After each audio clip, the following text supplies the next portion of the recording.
Ankleshwar garden city સ્થિત આંતરરાષ્ટ્રીય કૃષ્ણ ભાવનામૃત સંઘ ઇસ્કોન અંકલેશ્વર દ્વારા 5મી ભગવાન જગન્નાથજીની ભવ્ય રથયાત્રાનું આયોજન કરવામાં આવ્યું હતું. ભગવાન જગન્નાથ, ભાઈ બલભદ્ર અને બહેન સુભદ્રાજીએ આ નગરચર્યા પધરામણી અંકલેશ્વર વાસીઓએ ભક્તિભાવપૂર્વક વધાવી લીધી હતી. અંકલેશ્વર જેડીસી ખાતે કાઢવામાં આવેલી આ રથયાત્રામાં મોટી સંખ્યામાં ભાવિક ભક્તો જોડાયા હતા અને સમગ્ર વાતાવરણ હરે કૃષ્ણના નાદથી જ ગુંજી ઉઠ્યું હતું.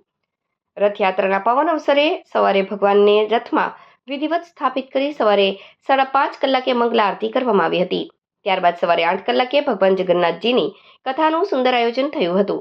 બપોરે 12 કલાકે ભગવાનને રાજભોગ અર્પણ કરી રાજભોગ આરતી કરવામાં આવી હતી.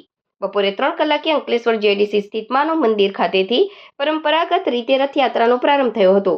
આ યાત્રા જેડીસીના વિવિધ માર્ગો પર ધૂમધામથી ફરીને સાંજે 7 કલાકે ગાર્ડન સિટી ખાતે નિર્માણાધીન શ્રી શ્રી રાધા ગોપીનાથ મંદિર ખાતે પહોંચી હતી, જ્યાં યાત્રાનું વિરામ થયું હતું.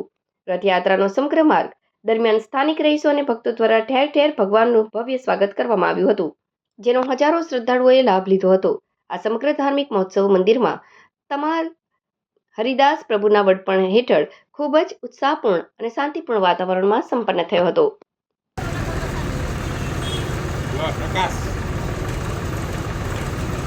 जय जगन्नाथ। जय जगन्नाथ।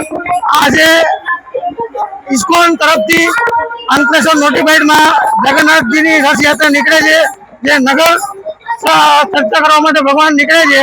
तो आप सर्व भक्तो दर्शन नो अने प्रसाद नो अवश्य लाभ ले तेवी अमारी विनंती।